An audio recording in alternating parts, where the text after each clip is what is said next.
Pajang terlihat sebagai kerajaan pertama yang muncul di pedalaman Jawa setelah runtuhnya kerajaan Islam di daerah pesisir. Beberapa tahun kemudian, Ki Ageng Pengging dihukum mati karena dituduh hendak memberontak terhadap Demak. Putranya yang bergelar Jaka Tingkir setelah dewasa justru mengabdi ke Demak. Sedangkan Ki Ageng Pemanahan baru mendapatkan hadiahnya tahun 1556 berkat bantuan Sunan Kalijaga. Hal ini disebabkan karena Adiwijaya mendengar ramalan Sunan Prapen bahwa kelak Mataram akan lahir menjadi kerajaan yang lebih besar daripada Pajang.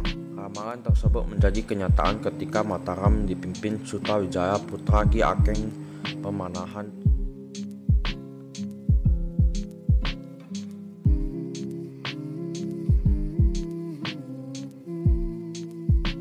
Tahun 1583, pemerintahan Arya Panigiri disibukkan dengan usaha balas dendam terhadap Mataram. Kehidupan rakyat Pajang terabaikan akibat kemelut tersebut. Hal itu membuat Pangeran Benawa yang sudah tersingkir ke Jipang merasa prihatin. Pada tahun 1586, Pangeran Benawa bersekutu dengan Sutawijaya menyerbu Pajang. Meskipun pada tahun 1582 Sutawijaya memerangi Adiwijaya, tetapi Pangeran Benawa tetap menganggapnya sebagai saudara tua.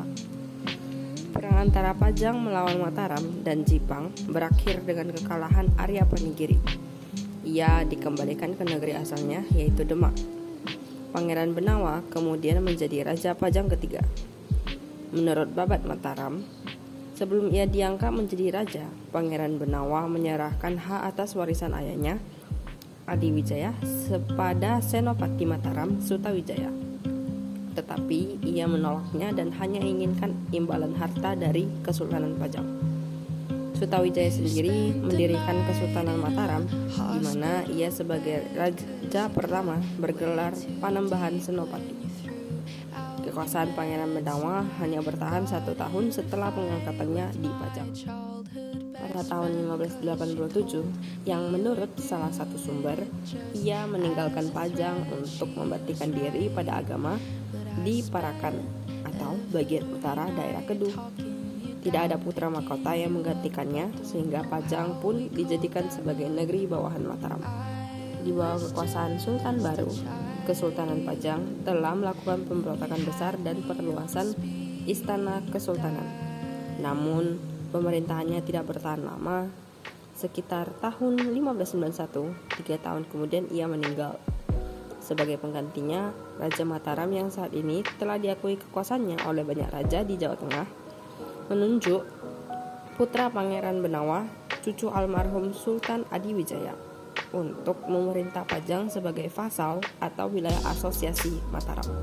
Sesudah Senopati Mataram meninggal pada tahun 1601 dan selama pemerintahan penggantinya, Panembahan Seda ing Krapyak tahun 1601 sampai 1613, Pangeran Benawa II memerintah Pajang tanpa kesulitan besar, meskipun dengan usianya yang masih muda.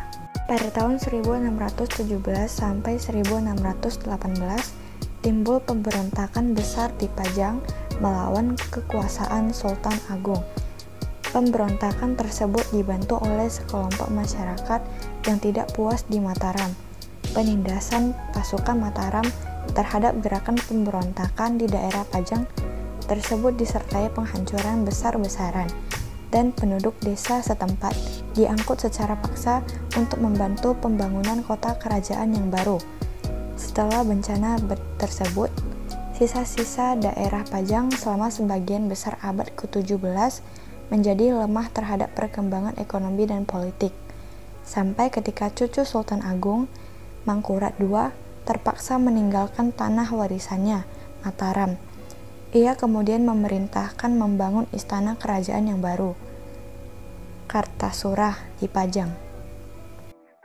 Pada tahun 1618, raja terakhir dari keluarga Raja Pajang setelah menderita kekalahan dalam pertempuran melawan Mataram melarikan diri ke Giri dan Surabaya. Selama masih memegang kekuasaan, keluarga Raja Pajang masih memiliki hubungan yang baik dengan keluarga raja-raja di Jawa Timur. Pada dasawarsa ketiga abad ke-17, perlawanan terhadap ekspansi Sultan Agung terpusat di sepanjang pantai utara Jawa, yang dipertuan di Tambak Baya sekarang Madiun, sebagai seorang vasal Pajang yang terakhir juga ikut melarikan diri ke Surabaya.